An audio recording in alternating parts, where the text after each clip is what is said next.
Mendengar ini, Eren tidak bisa menahan cemberut. Apa yang terjadi?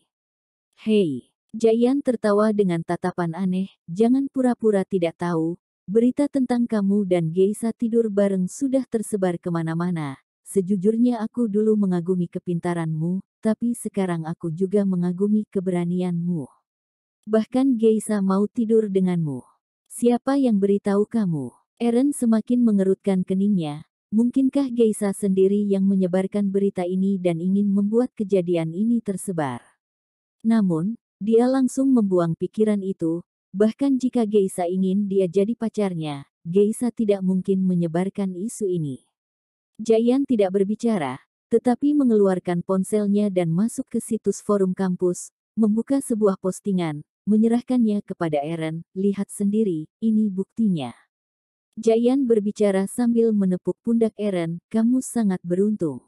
Siapa yang tidak tahu bahwa di Izuna, Geisa punya ayah yang paling galak dan baru saja Eren meniduri putrinya, apa yang akan terjadi? Pasti akan berakibat fatal.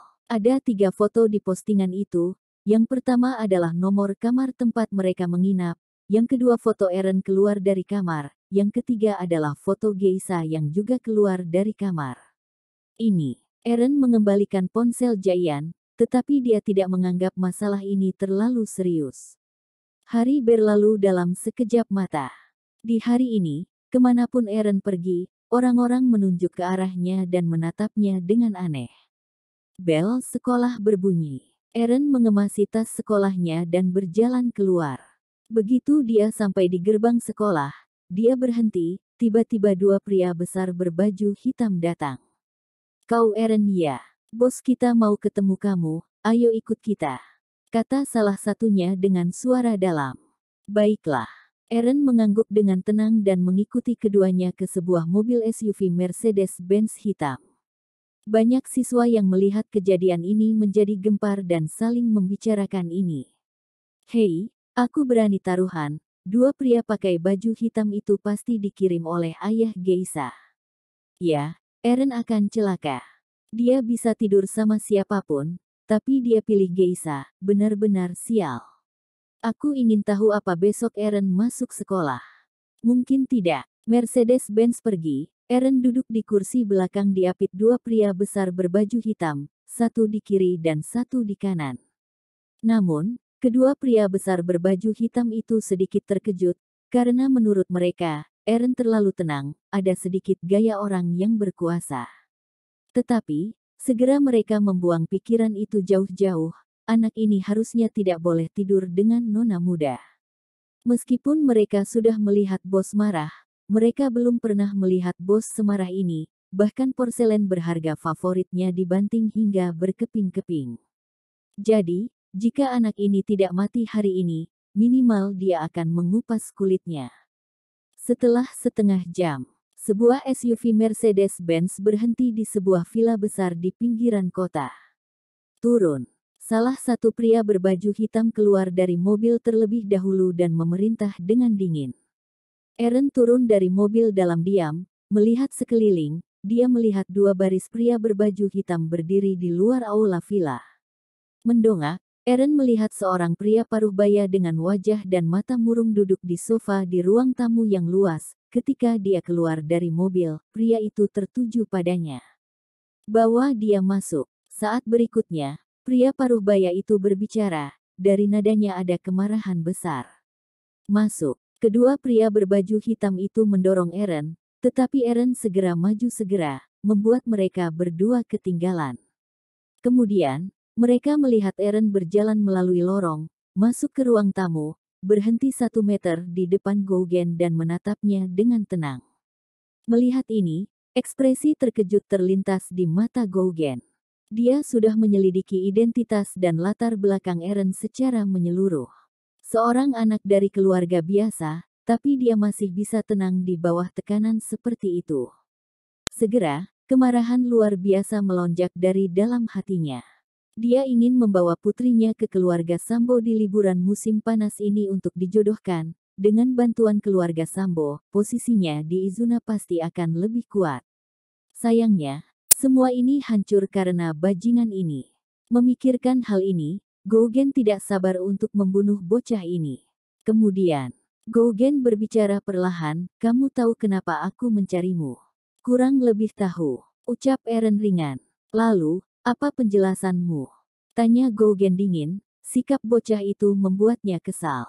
Putrimu dan aku tidak ada urusan, tidak ada yang terjadi di antara kita. Eren memikirkannya. Tentu saja aku tahu ini, kalau tidak, kamu pikir kamu bisa berdiri dan berbicara denganku? Gougen meraung marah. Namun, meskipun anak ini tidak memiliki hubungan serius dengan putrinya, tapi menghabiskan malam di kamar bersama akan mencoreng namanya. Mana mungkin keluarga seperti keluarga Sambo mau menikahi seorang wanita tidak perawan? Untungnya, masih ada kesempatan untuk menebus kesalahan. Hanya jika anak ini menghilang, dengan kemampuan Gougen, masalah ini bisa diatasi dengan mudah. Saat itu, dua mobil lain melaju ke villa. Kemudian, sepasang pria dan wanita paruh baya dikawal turun satu persatu. Eren menyipitkan matanya ketika melihat dua orang ini. Mereka adalah orang tuanya, Grisha Brown dan Carla Peltrow dalam reinkarnasi kali ini. Untungnya, mereka tidak terluka. Jika tidak, dia tidak akan segan membunuh Gougen. Bawa mereka masuk. Gougen berseru dengan suara yang dalam. Eren, kamu kenapa? Melihat Eren berdiri di ruang tamu, hati Grisha dan Carla tenggelam. Segera, Grisha sepertinya memikirkan sesuatu, berkata kepada Gougen dengan panik, Tuan Amida, apakah anakku, Eren, berbuat salah padamu? Ekspresi Carla terkejut, dia segera berkata Tuan Amida yang berhati besar. Kalau Eren sudah menyinggungmu, kamu bisa bicara pada kita, tapi jangan sakiti Eren. Mendengar perkataan orang tuanya, ekspresi wajah Eren sedikit tergerak. Diam.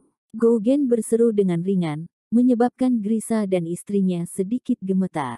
Aku, Gougen Amida, bukan orang yang tidak beralasan, anak kalian yang melakukan kesalahan, aku bisa melupakan ini semua, asalkan, keluarga kalian harus meninggalkan negara Afi dan jangan kembali lagi. Kalau tidak, jangan salahkan. Ketika Gougen berbicara terasa kata-katanya sudah tak dapat disangkal lagi, sambil dia melambai tangan pada sekretarisnya dan memberi isyarat. Dia segera mengeluarkan dokumen dan meletakkannya di atas meja, berkata kepada Grisha, Tuan Brown, ini adalah kontrak akuisisi perusahaan. Kamu hanya perlu menandatangani kontrak ini dan kamu akan dapat cek sebesar 48 miliar. Ini, Grisha tampak ragu dan kebingungan, perusahaannya memang hanya berharga 40 miliar, tapi sedang meningkat pesat. Apalagi baru-baru ini dapat suntikan investor, setelah pembiayaan berhasil, aset perusahaannya akan berlipat ganda. Namun, dia juga tahu kemampuan Gougen di depannya, sangat mudah untuk menyingkirkan keluarga Brown. Kontrak akuisisi ini, dia harus menandatanganinya jika tidak, mungkin keluarganya tidak akan aman. Oke, aku akan tanda tangan. Grisha mengucapkan 4 kata. Dengan keluarnya 4 kata ini, dia tampak seperti balon bocor yang sudah kehilangan tekanannya, karena perusahaannya bisa mencapai titik ini karena kerja kerasnya selama bertahun-tahun. Mendengar kata-kata itu, Gougen mengangkat matanya, seolah berkata, keputusan bijak. Tepat ketika Grisha mengambil pena dan berencana untuk menandatangani kontrak akuisisi itu, sebuah tangan tiba-tiba terulur dan meraih tangan Grisha. Ayah, jika kamu tidak mau tanda tangan, jangan dipaksa. Selama beberapa saat, suasana di ruangan hening mendadak. Wajah Gougen semakin muram, dia menatap Eren dengan dingin. Dia benar-benar tidak tahu harus berbuat apa. Jika bukan karena permintaan putri kesayangannya, dia akan mematahkan tangan dan kaki Eren dan melemparkannya kolam untuk jadi makanan ikan. Eren, biar saja. Setelah beberapa saat, Grisha berkata dengan getir, sebenarnya, tidak masalah tinggal di luar negeri. Eren berkata lagi dengan suara sangat tenang, tidak apa-apa, kalau ayah tidak mau menandatangani, tidak ada yang bisa memaksamu. Mendengar ini, Gougen tidak bisa menahan tawa, bocah ingusan, jangan uji kesabaranku. Tuan Amida, Eren masih muda dan tidak tahu apa-apa, harap maklum. Carla buru-buru menjelaskan karena dia takut membuat Gougen marah, lalu menatap Eren dan berkata, Eren, ayahmu benar, hidup di luar negeri juga tidak masalah, jangan keras kepala lagi. Eren mengerutkan kening, tapi dia bisa melihat bahwa Grisa tidak rela melepaskan perusahaan ini. Saat berikutnya, mata Eren beralih ke Gougen, Tuan Amida, aku harap kamu jangan mengganggu orang tuaku. Dengan nada bicara yang aneh, suaranya terdengar di telinga Gougen, tetapi entah kenapa dia mematuhinya, jadi dia berkata, oke, jika Tuan Brown tidak mau menandatangani, tidak usah ditandatangani, maafkan aku yang sudah memaksa. Ayo, panggil seseorang untuk mengantar Tuan Brown dan Nyonya Peltro pergi.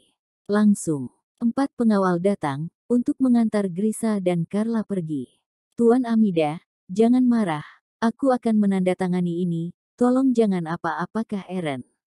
Mendengar kata-kata Gougen sebelumnya, ekspresi kedua orang tua ini jadi takut, mereka pikir Gougen sedang bercanda.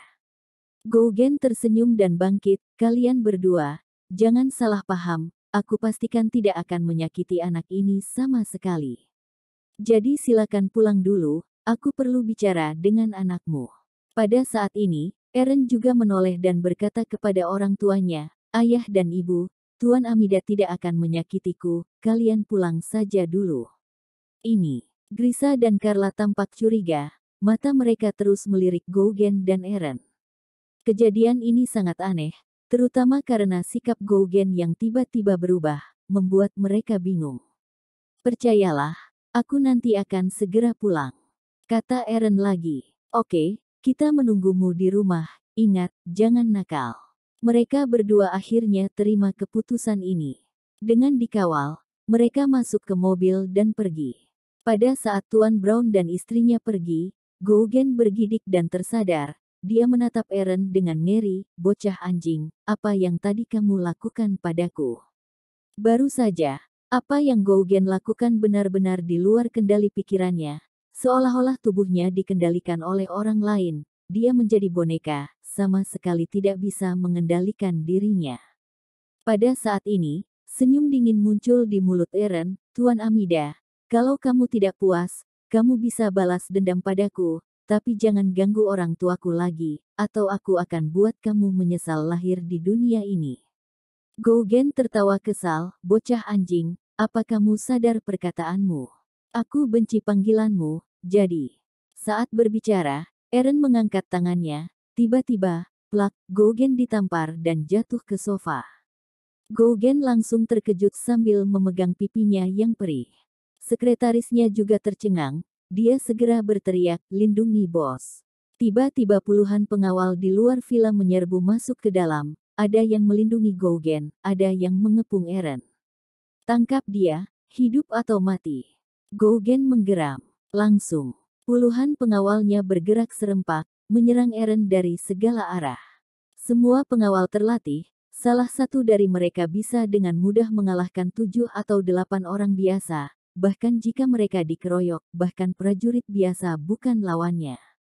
Namun pada saat berikutnya, baik Gougen dan sekretarisnya tercengang. Ada puluhan pukulan dan tendangan membombardir Eren terus-menerus. Namun, ada seperti pelindung berwarna putih pudar muncul di tubuhnya, tinju dan tendangan yang mengenai pelindung itu tidak bisa mengguncangnya sama sekali. Sebaliknya, semua pengawal yang menyerang malah terpental dan jatuh ke lantai, cakra di luar tubuh. Master Auron. Gougen berseru ketakutan, suaranya sedikit bergetar. Setelah para pengawal terpental, mereka segera bangkit dan mengeluarkan senjata mereka hendak menerkam. Gougen tanpa sadar berteriak, berhenti, hentikan semuanya. Master Auron, seberapa hebat? Gougen adalah orang terkaya di kota Izuna, tapi sehebat apapun dia, di mata Master Auron dia hanyalah orang biasa, bahkan bukan tandingannya. Alasan kenapa keluarga Sambo hebat adalah karena mereka punya Master Auron dalam keluarga Sambo. Eren baru berusia 18 tahun, dia sudah menjadi Master Auron. Bukankah di masa depan dia akan tumbuh jadi sosok yang melampaui Master Auron? Jika Eren menjadi menantunya, dengan bantuannya, siapa yang berani menentangnya di Izuna? Kalian keluar dulu, aku mau bicara dengan Eren sendirian. Gougen melambaikan tangannya dan membubarkan kerumunan itu. Dia berdiri dengan sedikit malu, Tuan Brown, ini semua salahku, tolong maafkan aku demi Geisha, mohon maafkan aku. Tapi ingat, jangan sampai terjadi lagi, kalau tidak. Saat berbicara, Eren mengangkat kakinya dan menginjak tanah dengan ringan. Tiba-tiba, bunyi klik terdengar sedikit demi sedikit. Dengan tubuhnya sebagai pusat, retakan menyerupai sarang laba-laba besar muncul di bawah kakinya. Melihat adegan ini, Gougen merinding, apa jadinya kalau kaki ini menginjak seseorang? Jadi, dia segera berkata, Tuan Brown, yakinlah, aku tidak akan mengganggu orang tuamu lagi, dan juga tidak ada orang di Izuna yang akan mengganggu mereka. Bagus. Eren mengangguk, dia berbalik dan hendak keluar villa, dia tidak mau bicara dengan Gougen lagi. Gougen membuka mulutnya, tapi pada akhirnya dia hanya bisa membiarkan Eren pergi, karena kalaupun dia melakukan rencananya, waktunya belum tepat. Tiba-tiba, dia baru ingat putrinya sudah tidur bersama Eren di sebuah hotel. Bahkan jika tidak ada hubungan yang jelas antar keduanya, itu dianggap semacam kedekatan. Memikirkan hal ini, dia tidak bisa menahan senyum, sepertinya Geisha sudah memikirkan jauh ke depan dibanding aku, ayahnya. Ketika Eren kembali ke rumah kecilnya, dia melihat orang tuanya berjalan mondar-mandir dengan gelisah. Melihat kepulangannya, mereka semua menunjukkan ekspresi lega. Eren, ada apa? Apa yang kamu lakukan pada Tuan Gougen? Carla bertanya dengan khawatir. Ini hanya salah paham, aku baik-baik saja. Eren terkekeh dan melambaikan tangannya. Mendengar hal itu, orang tuanya menatap Eren dengan curiga. Sebagai orang tua, mana mungkin mereka tidak khawatir melihat putranya sudah banyak berubah hanya dalam beberapa hari. Dari ekspresi orang tuanya, Eren mengerti perasaan mereka, jadi dia melanjutkan, sesuatu memang terjadi, tapi apapun yang terjadi, aku masih putra kalian. Baguslah. Grisa mengangguk, kamu sepertinya menyimpan rahasia yang tidak ingin kamu beritahu, kita tidak akan memaksamu, tapi kalau kamu butuh sesuatu, bicara saja. Lagi pula, kita kan keluarga. Terima kasih ayah. Eren mengangguk. Carla tersenyum, oke, aku seharusnya belum pulang sampai 2 hari lagi. Akhirnya sudah pulang, kita berkumpul dan bersenang-senang, aku akan memasak untuk kalian. Ibumu benar, Eren ayo main catur denganku. Grisa mengangguk setuju. Oke, aku akan ambil caturnya, kata Eren.